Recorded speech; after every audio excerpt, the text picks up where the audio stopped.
Mark, what is your job as a sound mixer on the Hateful Eight, and what does it entail? I'm the production sound mixer, so the equivalent in the music world would be the creative recording producer. I come each day, I deal in close quarters with all the performers, the cast, to capture their original performance. And with Quentin, it's a very specialized circumstance because I've been with him for over almost 22 years. We've done everything from Dusk Till Dawn forward. We met on Desperado, actually, when he came and cameoed.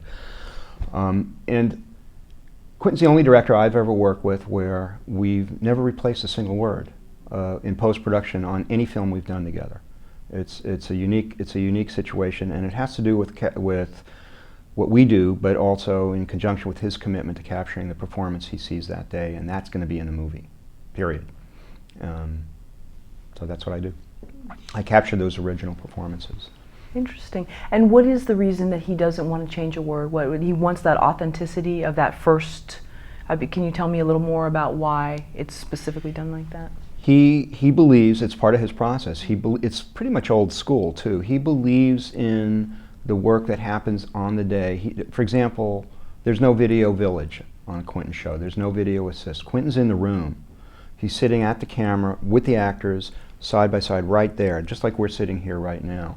And it builds an environment of support and trust for the cast, and it's hands-on for him as the director. He's not sort of two-stepping it. He's not watching his movie on TV live every day. And that principle is applied to everything else. He looks for reality as an environment to support the character development, to support the story arc. Everything's about that. What I do is as I'm a musician in his orchestra, a sideman, session player, and like everyone else, Bob Richardson, the cameraman, or Fred, the editor, we are intensely committed to our instrument, but our instrument comes into full play when we play in the orchestra together. And so Quentin is a real throwback to old school Hollywood filmmaking. His films may not be that for people as they experience it, but the process is. He's a perpetual student, and we all are. We're film crazies, and he's the lead film crazy in that. You know, you never say scene 25/7. You know, Apple Baker. It's Abel Gance, or you know, there's always a game. There's always play. There's music on the set. There's this environment of creativity. Okay. And he's comfortable in his own skin, and we all are as well. He wants you to bring your game. There's not an ego wall. There's no fear. There's just, let's do it. You know, downbeat on one, no rehearsal, let's go. That's an interesting statement. So if he's comfortable in his own skin, then that sets sort of the tone. You know how they say stuff rolls downhill? So if he's comfortable, then it sounds like everyone else feels it's okay to be that way as well. Best idea of the day gets $5. Oh, nice. I like that. Okay. You know, it's like, it's bring it, you know, but it's in context, you know, there's joy in that, and it's a serious thing too, you know. We're here to do this. Right. Is the piece, you know. It's not, we should have a good time. But fun does not mean disconnect. Fun means the work is the fun. The work is the fun, you know. So how much notice does he have to give you? Will you change your schedule and drop everything, or he gives you a little more than that? He's been incredibly generous in that. I usually have a 6 to 8 month lead on something coming down the road. You know, this is going to happen here. Want to know, can you clear your schedule? And I do, you know, as we all do, because it's a unique place, you know. Now, I know Quentin admits that his dialogue is not always for everyone, and that it doesn't matter on... He admitted that? Yes, or one of our interns, i.e. us, found it, and that it doesn't matter sort of the quality of the actor, but it has to be the timing. Not every actor can deliver the lines with the timing and the humor that he wants. So, do you see any difference in some of the preparation with some of the actors for his style of delivering lines and filmmaking? I think what I've seen, and this has grown from the early days to particularly the last 4 or 5 films. I would say Inglourious, maybe Kill Bill really, but in Kill Bill and Inglourious to me were sort of transitional films to a different kind of filmmaking for Quentin, from my experience of dealing with, I mean, I deal with a lot of different directors, but his evolution through my eyes was to let those characters emerge in pre-production through rehearsal. They'll do a read-through. There'll be, weeks of, for example, on this film, they built a proxy set in Los Angeles for 4 weeks of rehearsal, so the actors could actually be in the environment for their rehearsal. It wasn't the set we were going to film. It was, because that was at 10,000 feet above Telluride. But it was a place for the actors to find their characters in the environment in which they're going to operate. Because in many ways, it's analogous to a stage play. They're all in the same physical space for almost 2/3 of the movie. And in widescreen, in this Ultra Panavision format, it's a dramatically different approach visually because unlike narrower frames, you're almost in a master type frame all the time. The frame can include the close-up, the medium shot, and the wide shot all at once because there's so much geography available. And how you do that aesthetically. So the whole sense of putting on a play-like performance comes out of that rehearsal where the characters are at least centered for the actors with Quentin in preparation. That said, the true characters really don't emerge until we actually start rolling film. But the templates are there. Like Jennifer's character was a revelation, but it was a revelation that happened when we got there. She brought a certain kind of crazy that was, completely original. She's amazing. And I don't know if that was your experience, but and it really took the other actors. Now they had someone to play against because you needed that back pressure from her character for the other characters to work.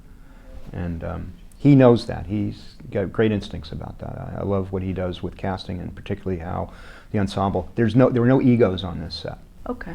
And there never are. He doesn't allow it. Interesting. So even though it is like a band, let's say, there's no front man that's sort of the... You have a conductor. Okay. And you have a score called a script. You have a conductor called a director. So it's not a democracy. There's a leadership process, but it's a collaboration. Nice. You want your best, artists to come together. Every shot's handmade. So it doesn't happen in a box. It doesn't come preset. It's 100 people working to get that 2-minute thing to happen so it fits in a mosaic. So when we're sitting alone in a dark room or with a group watching the movie, we experience these as real characters on a real journey in this space and time but it's an illusion, but that illusion doesn't work unless you build that on the inside, build that from the characters. Sound challenges in Telluride versus the soundstage in Los Angeles. What were the two differences? Great question.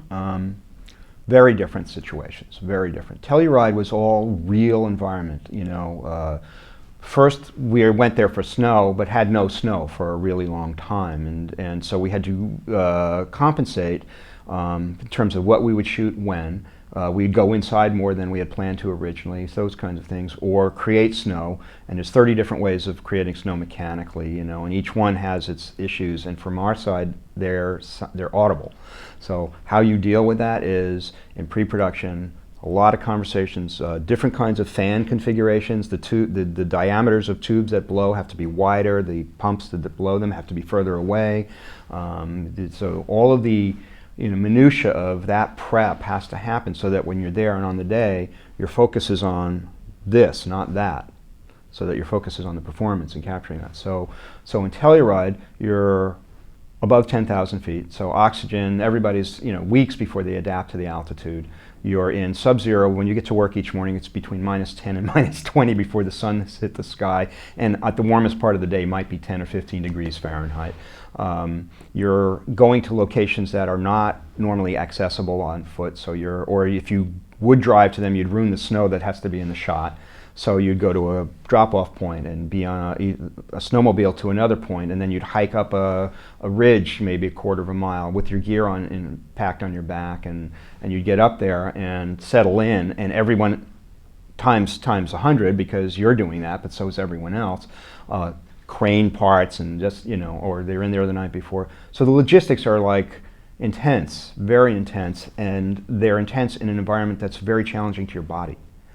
So everyone had to that's the Telluride part of this. And that sounds difficult, but it actually created a kind of energy, not just for us, but for the actors, that they really had this resistance of the environment. That said, the gear, the things you use, the tools, the hammers and nails, they're not used to that kind of universe. So you have to have a lot of redundancy because things will fail. And you have to be very aware of the impact. If you work something in the cold, a piece of electronic gear, and then you bring it to a warm place, there's going to be condensation inside. So it's like a little rainstorm in your electronics that are designed to make it stop working at the worst possible moment. So you don't do that. You have a set of cold things, you have a set of warm things. The cameras were built in 1979 for far and away, and the lenses were from 1955, you know, from Ben-Hur and Khartoum. So they had to reconstruct the cameras down to the ground and then rebuild them. Viscosity of lubricants had to be adaptable to the cold, so they had to be less viscosity because it would become more, the lubricants would go slower in that colder weather, so you had to, I mean, it's just hundreds of those little details. They built custom 2,000-foot magazines for 70mm because no one shot 2,000-foot magazines before. So Quentin could do these longer play-like takes, you know. And so the cameras had to do that, but they had to be quiet enough so that they wouldn't create a problem for the dialogue. So there's a conversation with Panavision and Gregor Tavernier, who's Bob Richardson's long-term, you know, camera assistant, and just all those details have to be engaged in. So that's the rough environment out there. The stage, it's refrigerated. It's 20 to 25 degrees, and they're pumping in humidity, 95% humidity to get the breath. That's why we're refrigerating the stage. Even though we're inside, you have to know that it's always cold inside. And if you notice all that breathing, none of that's CGI. None of that happened in a computer. That's in the room. Everyone is, you know, even in the stage, very cold, and in the stage there's no real snow to be had. So there's a greater application of mechanical effects for snow. And it's in an enclosed space, so the vulnerability of the dialogue to that is much greater. So it's a constant collaboration with the effects people. The machines have to go further away, you have to turn it down a little bit. This is a very quiet piece of dialogue, but it's just what we did on the setup before, but it's not the same because we're in a different physical space. The microphones are in a different place. We have to adapt even though it seems the same. That kind of give and take every day, every shot, every minute. And to stay on it, stay in the game. You can never sort of back off from that. And it's never created tension because everybody knows that what you're doing is to try and dial it in so that when the camera rolls, all that's disappeared, and it's just the space where the performance can happen. That's sort of, you know, our core collective mission. The wind sound throughout the film, which was great because I felt physically cold the entire time I was watching it. I did too, but not because of the sound. It was all muscle memory. Honestly, it was. Right, from being there in Telluride or the trip up. Just cold as an everyday thing it's a different perspective, you know. You know why they drink so much in Scandinavia for sure. Sure, to keep warm, and there's not really much you can do, of course, when the weather's like that. But with the wind sound, I'm assuming a lot of that was all After Effects. You're not actually. It's a combination. Oh, really? Interesting. Some of it is about helping mask some of the mechanical stuff, but really, and this was from the outset, Wiley Stateman, who's been with Quentin since Kill Bill, brilliant artist, and Mike Minkler's the other trio of the three of us that have been with Quentin for a long time in the sound side of things. We get together before a movie. We sat and combed through the script, page by page, line by line, you know, weeks in advance of even the scout, pre-production, to look at, brainstorm, talk about approach to this. And wind from the very outset was, and this came from Quentin as well, is sort of a subliminal character in the film. This blizzard that's there is part of what's driving the stagecoach forward, and it's what you always have a sense of the desolate, you know, isolation inside minis because it's always there outside. So the wind is kind of, I don't know if you notice this, the music in this film compared to Quentin's other films is relatively sparse. Mm-hmm. Yes. But it really isn't because the wind is that music. And the wind is being used in so many ways, and Wiley was so skillful with this in terms of punctuation, supporting a moment, having a silence that's underlined as a silence because the wind is there on its own. It was a very, very design-oriented piece, and we got material that's real wind in the real place on the real days, but it's all a creative construction around the story arc, around the character arc, you know. So if there's something that And this is true about almost all the elements in Quentin's film, whether it's a prop, whether it's a piece of dialogue, whether it's you know, the timing of something. The music's all real. The piano playing happens there on the set in the day with the dialogue. He doesn't break it away. Jennifer's guitar is a real thing. She prepped for months with that. Oh, and that's excellent. Do you know about the guitar, by the way? No, is there a story behind it? Oh, yeah, there's a story. The guitar was a rare museum piece from the Martin Guitar Museum that was on loan to the production, and they had made about a half a dozen Chinese duplicates of it for the breaking piece, right? Right. So we're on the day doing this, and she's playing the real guitar because the tone and the sound of that guitar is very unique. It's a you know, 140-year-old guitar, you know, worth tens of thousands of dollars. And for some reason, no one, and Kurt felt so bad about this, no one told Kurt about that. So we're in that take one, and Kurt shatters the real guitar. Oh no. And I don't know if you see Jennifer's face when she goes, if you see the film again, watch her face at the guitar shatter. That's because she's seeing a rare and irreplaceable museum piece suddenly being shattered. So everyone's freaked out in that room except Quentin. There's a little curl of a smile on the corner of his lip because something happened that no one could predict, and it was in Jennifer's performance, because that was a real moment. And the postscript that's really great about this is the Martin Guitar people got notified about it. I heard this secondhand, but within a day or so, and they had two things they said. One was, do you need another one? And two, can we have all the pieces to put on display at the museum, please? Because it's such an interesting story. We really would like to, you know, have that incorporated in the story of our guitar history. Very much, yeah. So art is a surprise. Art is risk, and sometimes you get a special thing, what might seem like a negative, but that's a classic Quentin moment. You know, that all the elements are there, but something unexpected happens. That's fascinating.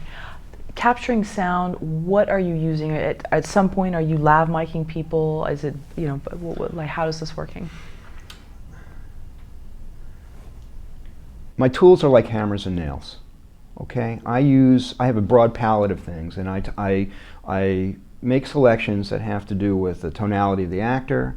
Where are we in context with the character? How are we experiencing this character? Is it more of an internal thing? What, you know, where are we in the character's arc in the story?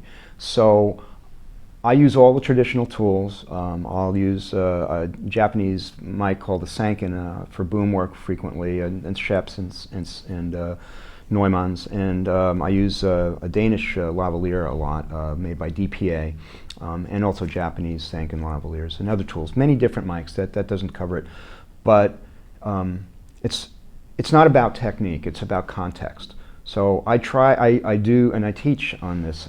You need to know all of those pieces and how to apply them, but you need to not lose sight of that the real key tool is the filmmaker. The sound man has to be a filmmaker, just like the cameraman has to be a filmmaker. Has to understand the director's intent and the context of the particular situation. And if you think in those terms, it creates flow on the set. You're responding intuitively or premeditated, either way, based on what are we doing? What's the shot? What's the scene? Where does the scene fit in against the other scenes? You know, how is the whole piece of cloth going to be affected by the choices I make in this particular moment? And they all have to have an integration. You know, I try not to come with an ideology, because the day I come and think I know the whole thing is the day I should quit, because I stop learning and I'm not open to what we're really trying to get to happen here. So I don't know if that answers your question, but it's a really important piece to me that I don't come with a preset notion of a So all of those things are true, but it all goes towards the idea of constructing a sound, a mix, in the moment that's a lot like playing an instrument, a musical instrument, that keeps us inside that character. That's my threshold. When we watch it as an audience, are you believing that this is this character and they're in this environment having this journey? Everything that we do supports that. So if there's a noise that happens that's unexpected, my threshold is, did it take us out of the scene? Did it take us away from the character? If the answer is no, I'm not as emotionally disturbed by that moment, because I know that the core thing is being protected. If it does, then we're in a conversation, Quentin or whoever the director is, here's an exposure, here's a vulnerability. Sometimes it's just a look, you know, and it's not a big conversation. Let's go again, you know, because he does not walk away without having that in the can. Period. He just doesn't. He's absolutely, failure cannot cope with persistence, and he is the most persistent person I've ever seen in a director's seat. And I love that.